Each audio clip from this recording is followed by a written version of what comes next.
Good morning and welcome to Site Lab. I thought that rather than doing a sort of traditional introduction, i.e. reading somebody's resume, that I would instead talk a little bit about why Site Lab works with Julie. Site Lab does, most of you probably know this, but we do site-specific installation work. So we don't really have paintings and that type of thing that they don't have to hang on a wall, but rather we're looking for artists that will come in and actually create a piece for a specific location. And so Paul Amenta, who is our curator, is always on the lookout for artists who do this kind of work. And a few years back, we were doing a project in the old public museum at 54 Jefferson, and Paul was contacted by a gallery owner in New York who he went to school with, suggesting that maybe this Julie Schenkelberg might be an artist that he'd be interested in. And so he looked at her work, and she does these beautiful sort of sculptures that involve cutting up furniture, but also did this installation work that involved accumulations of domestic objects. And it was really, really interesting work. And so Julie was invited to come to Grand Rapids and do an installation in the public museum. And so she arrives in town with a toolbox, nothing else, no materials, no nothing. And it proceeds over the course of about a month to haunt every antique store. She goes to Padnos and she accumulates mounds and mounds and mounds of material. Bric-a-brac from houses, old metal, all types of objects. And then she meticulously installs them into the showcases in the public museum, in a gallery in the public museum. And she installs them in a way where all this sort of jumble of material begins to form these very intricate patterns. It's almost like she's drawing with objects. And the piece was stunning. And so we were really excited about that. And then it was shortlisted in the installation category. And of course, we're even happier about that. And so we invited her back the next year when we were going to be in the Morton Hotel.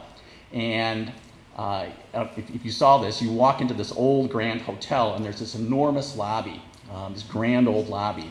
And we gave over that space to Julie. So it's going to be the first thing you see when you walk in, which I guess kind of gives you an idea of the confidence we had in her. And once again, she hauls in mounds and mounds and mounds of bric-a-brac and creates this huge pile of just junk, essentially. But if you begin to look in there, again, there's these little patterns and little vignettes, and the piece, once again, is absolutely stunning. And again, it gets shortlisted for the Best Installation Jury Award. And this time it wins, and so we like her even more. So when we came here to Rumsey Street, we got to talking to Julie about what she might be able to do here, and all of a sudden things begin to shift a little bit. Is that her work has always involved this manipulation of domestic objects, and what better domestic object could there be but a house? And so that's where she came up with the idea, is what if the object that she's manipulating is in fact an entire house, and that results in this year's project. Every time we work with her, her work gets bigger, more ambitious, more stunning. And so we just love working with her. She doesn't just exhibit with us, although we like to think that. She's exhibited across the country in very important venues like the Mattress Factory and the Sculpture Center. So with no further ado, Julie Schenkelberg.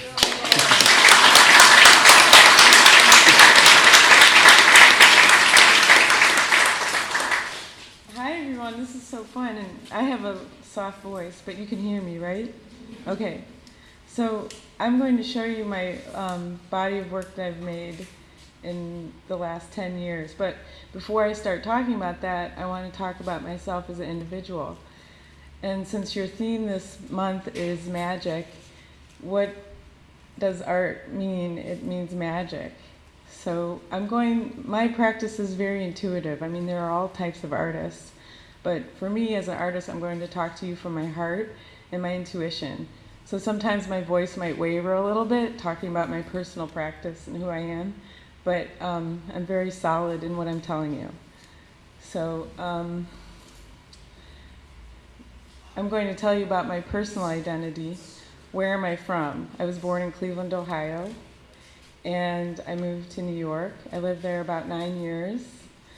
I developed my professional practice over the last 10 years. I'm 42 years old. So to get to that journey, I did a lot of things, much like you as artists and people. So what I want to say before I start talking about all the trappings of my personal identity and my resume is to speak about this individual in front of you, my physical body, my physical form. Everything that I make my work from comes from here. So my process begins with trying to center myself in who I am, my experiences, and to extract that into my work. I'm going to breathe a little bit. Okay. So after that statement, I'm going to open up my life and show you some pictures and show you some of my family, talk about my personal life, show you my artwork. A few things I want to talk about is my untraditional road as an artist. So sometime in my early 30s, I was like, I need to go to graduate school, but I don't know where to go, what city to be in. I don't know who my people are, where my community is. So I began that search for about 10 years. And it landed me in some wonderful places, including here. I feel very welcome here with Site Lab and my fellow artists who participate here. But my practice and my world has grown like a grid. So New York, Miami, Cleveland, Akron, Columbus, Ohio, all these places that I show and people I meet have a meaningful piece to my practice as an artist. What I'm going to show you some pictures of my grandparents, their homes, and how that affects me as an artist. I have a very traditional background in art. I have an art history degree. I can paint and draw just about anything, but you're going to see what I've chosen to do with those skills in composition and deconstruction. So I have an 18-year background in theater development and production, in painting sets on the professional level in New York City. I've worked with Marc Jacobs, Lady Gaga. I've worked in the Guggenheim Museum, but all on the level of a servant, basically. I take people's ideas and I become a medium for what they want to see. So eventually I channel that all into my work. I like to work collectively. I like to have an idea and share it with people. So sort of the theme of my talk is magic, but also transformation, because I take materials that are not traditionally art materials and I convert them into art and an experience. My experiences are temporal, like theater. Often people are like, well, you're going to throw it out. How does that feel? You can't sell it. And I said, well, I'm selling this feeling. I'm selling this feeling that's inside of all of us. And I'm creating this vessel that we can walk into, walk around, and turn it upside down. Think about multidimensional surfaces beyond the third dimension. Like, what are those spaces that we can't see that are behind us in our side vision? And those are where I like to draw my creative practice from. So let's start with some images so we can relax and focus on those. Can we dim the lights at all? It's going to get real dark. Okay. So now you know what I look like.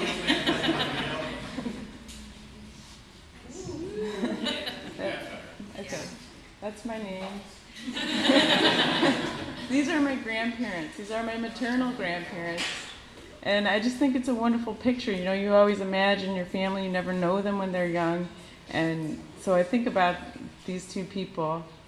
My grandfather, he was the son of Irish immigrants that were decorative plasterers, which I'm thinking that might connect to some of my skills as an artist. He was also the youngest professional polo player in the country. And he was from a working class family, and he kept his ponies at the police station with their ponies, as he would say. And he was a World War II vet.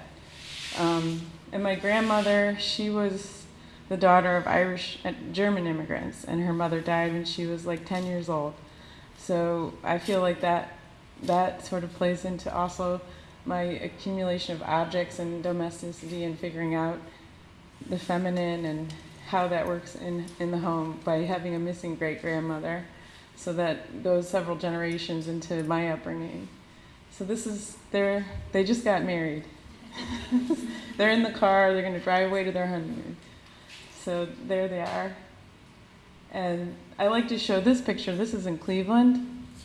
This is my grandparents' house. This is my paternal grandparents. I don't have a nice picture of them. So, but I wanted to show you like a little bit of origins.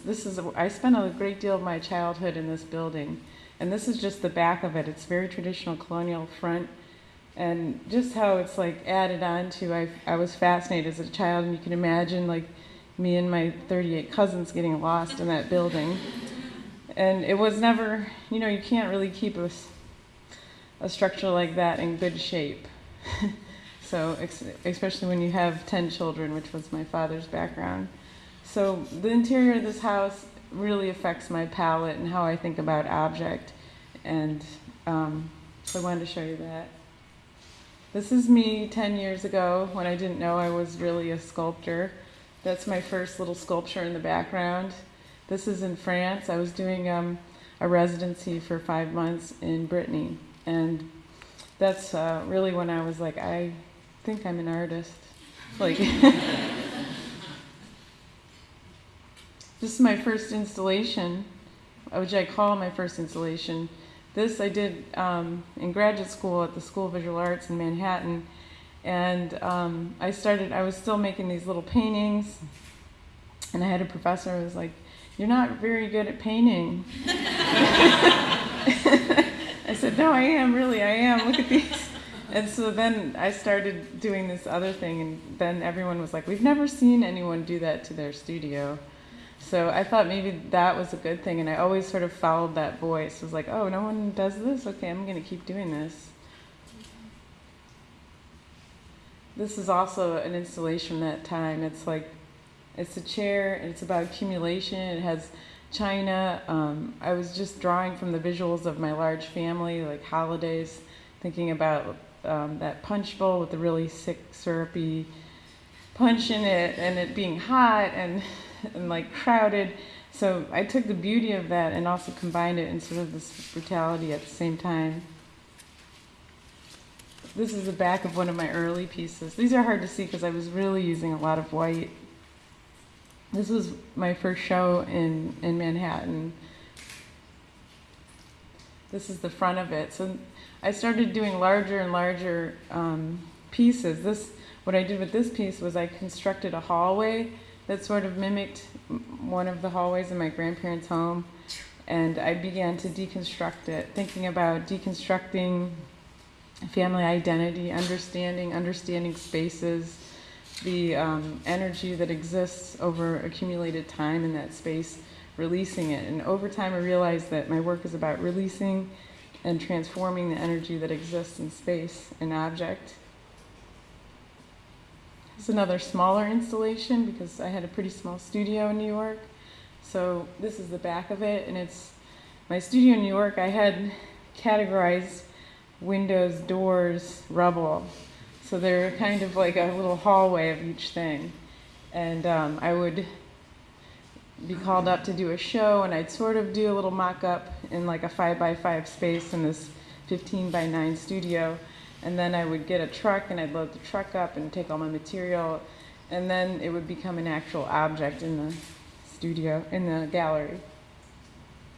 This is the same piece, but it's emulating that home that I spent a lot of time in, thinking about ancestral identity, energy in the space.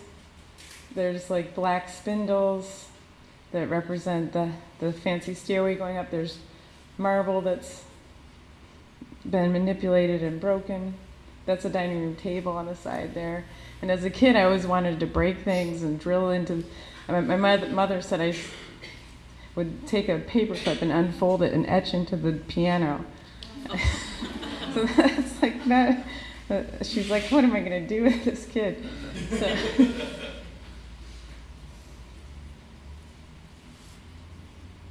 So this is a piece that I did in Cleveland. Many of you may know this, but Cleveland, the Slavic Village neighborhood, was the first place to have the housing crisis in our country, in this very neighborhood. So I was asked to do a temporary installation with the artists that live there.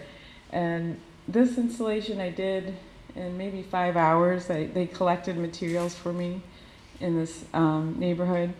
And it was amazing because they wanted it back so they could say that they had their couch or their comforter in an art installation. And this is when I sort of thought about it being more of a communal practice, even though it is my idea, my identity. I like this idea of other people having a hand in my practice. This is a piece that sort of really sets the bar for all of my work since then. This I did in 2012 at an artist residency in Nebraska, where I had 3 months, limitless space and funds to make a piece. And I really moved into my theatrical roots, because we really identify with object, but we identify with light and space, and that really gets to the heart of our feeling. So I began working with lighting in a theatrical way, which isn't always a popular thing for gallerists. They really want to light it with light so that you can see the piece, but I like that idea of reveal and hiding. This is a close-up. There's a buffet in the center. There's, it almost looks like a theater set, so you can tell. But I really see this as a drawing in terms of sculpture and the simplicity of it.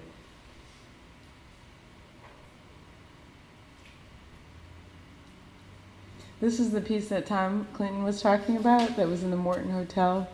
A lot of my work sort of references something that has been destroyed and then settled, almost like a shipwreck. And this very much was like a shipwreck.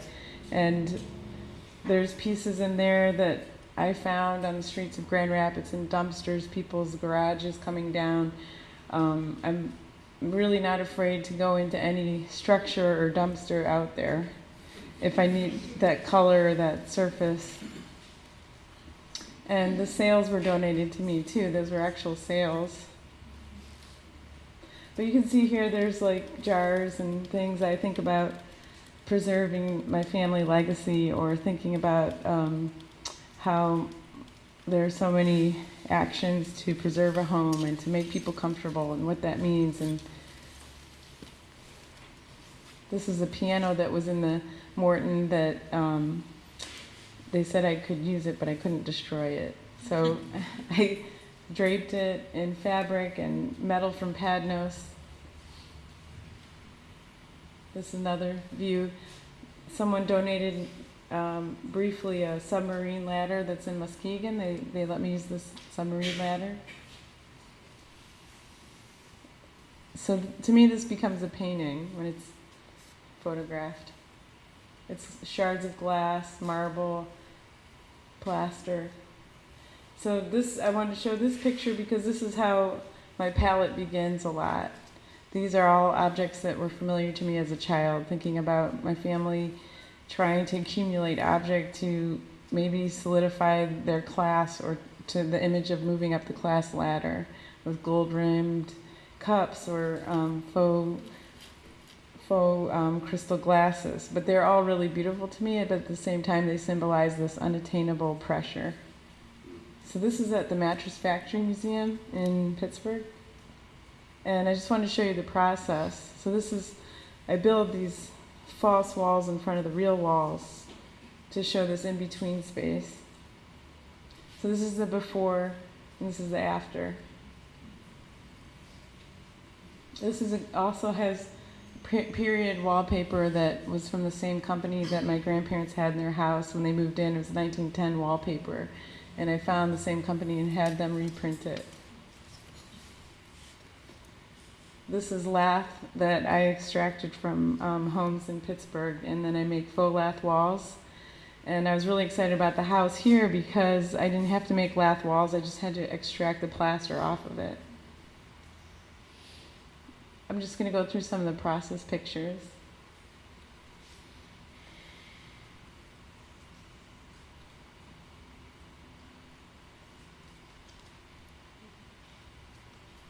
This is an installation in a similar vein. This is in my gallery in Manhattan. And I frequently use this symbol, the sun. It's like a magic symbol. It's like a hopeful symbol. And I'm not afraid to use it. So those are mini swans, by the way. Sometimes I make altar pieces to sort of honor the past, and also to go into the future and to link into the spirituality that's existing at the moment. Those are knives and drilled holes. I like repetition and accumulation. So I see everything as an art object that I can make. It's not just paint or canvas. This is one of my small pieces. And I love this piece because it's got a funny story. I went to Miami with Site Lab also. They took my work down to the Untitled Fair, and I was making some small pieces for my gallery. They were also down in Miami selling my work, and I saw this curved piece of wood out on the site, and I was like, oh, that's a really nice piece of wood. So I just took it the way I usually take things that I see that aren't in the properly placed space. And a couple months later, I look up at the church out there, and I'm like, there's a curved piece of wood missing from the front of the church. And I'm like, that wood is in a collector's house, and that belongs. So that's what that is, and you go out there and you'll see it's still missing. I like to show this picture because I'm going to Padnos, and I'm very, very happy. That's what I like to look at there. It's a pile of wrought iron, not wrought iron, cast iron. And that's like also my favorite piles, a pile of carved up chairs. Don't know why, but this is just showing process still. This is the top of a piece. This is painted material that I then shred up and put into a piece. This is the core of the installation, the drawings I'm showing you. I'm very meticulous about my setup. When I arrive at a gallery, I like to lay everything out. I want to see everything, and it comes together very fast. I have it very planned out so I can be considerate to the people I'm working with. And this is the final object comes together like this. It's like all of this energy, work, the kinetic ability of it comes together.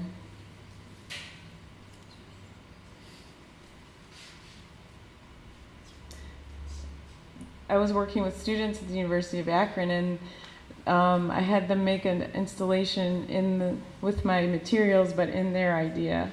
And so this student, he's making a drywall ocean because he had this memory about the ocean and his family. So I said, well, why don't you make it out of drywall, because it's really cheap and we can break it up and you can paint it and it'll look like waves. So I'd like to challenge the students with their materials as well. He's using it to insert it into the palettes there. So it made a perfect little set. And that was our final piece. So it was really beautiful, and a lot of people thought it was mine. When I put it online, I had to say no. It's a 12-person collaborative. And that's my last image. So I hope that...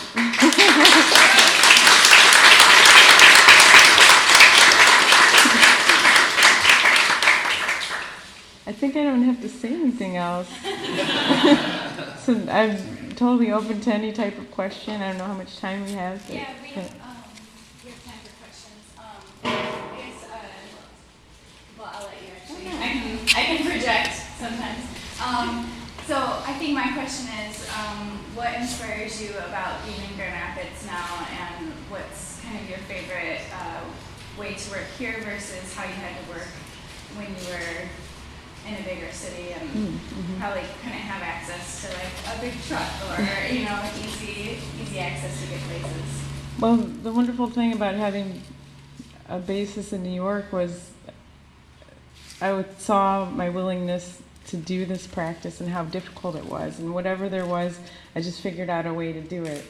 Like if I had to drive a truck one day in Manhattan, it's not an hour, it's like 5 hours. So I just modified my schedule all the time, and I mean that sort of grind gets very difficult, but I figured out how to do it over time. Like, can I bring this piece of wood on the subway, or is that going to be too much? Do I need to get this car from this friend? Can I put this in my apartment? Will my roommates be okay with this under the couch for a while? So it's like all these calculations, or what grocery store I'm going to go to, can I carry this bag and this piece of wood? So it's kind of amazing. It really made me really passionate about what I'm doing, and realize that, okay, I'm not going to stop doing this, and it's going to get worse or better. So when I felt very, very solid in my ideas and practices as an artist. So when I came here, it was like there was so much ease of finding material, working with people, being able to think at this different level and develop work and make really large, ambitious work without much hindrance. I mean, and there are people that do it in New York, but they have studios that cost tens of thousands of dollars a month.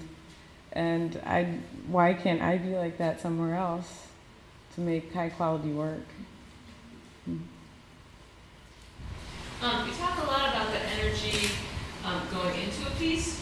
Can you talk about the energy coming out of a piece when it's installed and the de-installation process? And is there that same kind of care and meticulousness, and what that's like for you? Mm-hmm.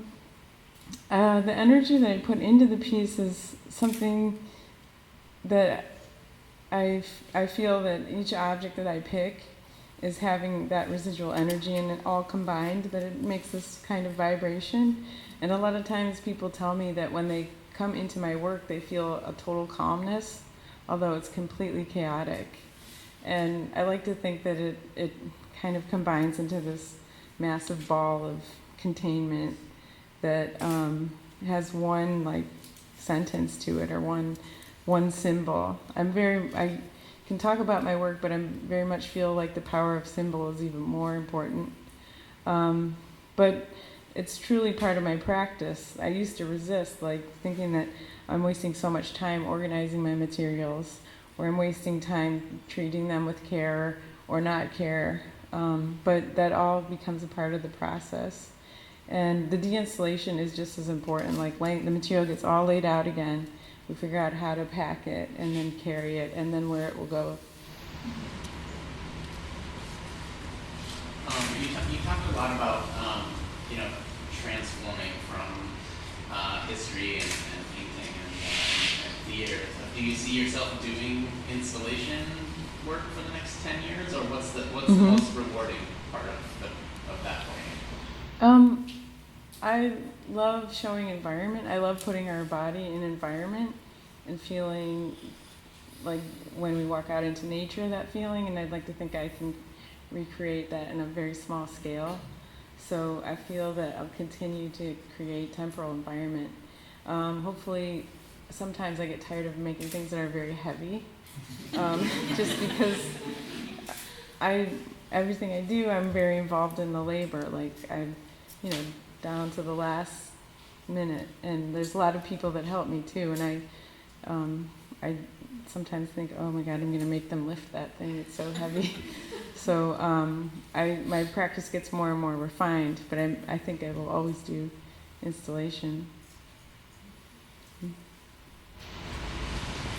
talk, seems like you've really found the balance between letting the material inform you or going out and seeking a material that supports your vision.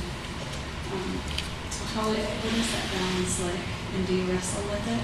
Does the material ever say you need to use me when it doesn't fit the vision? Sometimes, and then I break it, and then it does what I want it to. But I used to be, I still collect, but I'm not as an avid collector. At one point, I thought, okay, all these things I'm collecting they're totally overwhelming with their collective energy. So I started doing things like casting the object and then making a one-step cast beyond that. And that was really helpful. And like just having boxes and boxes of materials is kind of weighs you down. So occasionally, like every couple of years, I donate or throw everything out. But it's really, and sometimes I've had things in my studio for years, and then it works its way in, and then that was the perfect moment. Mm-hmm. Do you think there's a possibility that you'll ever reach a point where you create a piece that embodies so much of what you're trying to do that you might not want to create something again, or you might want it to be permanent instead of temporal? It would be great to be permanent, yeah, but I think I'll always have that next idea. Like in the middle of every project, you're like, oh, this was the project I was thinking about 2 projects ago, and this project I'm thinking now is 3 from now. And I have installations for sale, so when if there's a permanent spot, I'll put it there. Yep. Can Yeah. you talk a little bit about transmigration? Oh, sure. That piece is really interesting because I saw this house and I said, there's everything I want in an object that I found, because it holds all the objects that I always collect. So it has every impression that I might want in there. So I was like, I have to extract the impression of that it's furniture. I want to turn this house inside out, and I want to show the linear lines of how it was made. So that house was covered in vinyl siding, asphalt shingling, and then I extracted the entire outside. I was like a construction worker all summer, climbing up and down, scaffolding, driving heavy equipment, organizing crews to help me, figure out how to use a flat bar and a chainsaw. And I used all those materials and tools to gently expose what I wanted to see. And in this piece, I saw it more like a drawing. And I like painting, I like other forms of art, but I see drawing as like kind of the pinnacle of what my art practice is. And I wanted to see what this thing was made of. And so I started cutting very thin strips, and the house started falling apart. And my friend Tom that works with me, he's like, this is gonna take a long time. And so we modified the practice to make larger cuts, and there are parts of the building that are completely pulled off, which you'll see. But what I wanted to expose was the lath, because I have this obsession with the horizontal line. Like, again, like when you look at things and they're not quite what you think they are, or there's more behind it than you might imagine. So I wanted to show all those lines, that I didn't have to build it, that I just had to show it by extracting. And there's also tons of energy in that building. Like, it was made by hand with hammers and nails, and I loved looking at that. And it was sawed by hand, you can see all the saw marks. So what I did with that building was I just revealed very slowly what was most important to me to see. Follow-up question. Yes, Ian? You talked about not wanting to ask people to lift super heavy objects. Which you have for me. Would you move a house again? Would I move a house again? I would move that house. I'd love to put that house like around the country, you know, a little tour. On a trailer. I think it'd be great. Is anyone other question back here? Do you try to create your grandparents' home in your own personal living space? Well, this is a great question, because I run the artist residency that's across the street in the house, and I was like, oh, I have this whole house, and if you come in to visit, you're like, wait a minute, this feels like it's like grandmother's house. There's like a vintage rug, there's vintage furniture, there's tons of plants, there's artwork, and it feels like walking into that space. So people often ask me, like, you move around so much, like, how can that feel settling? And I say, well, I sort of just carry everything with me that I need, and each space I go to, I make it into the space. I'm like, oh, this feels like my aunts are here, but they're not. So. Well, thank you so much, Julie. Let's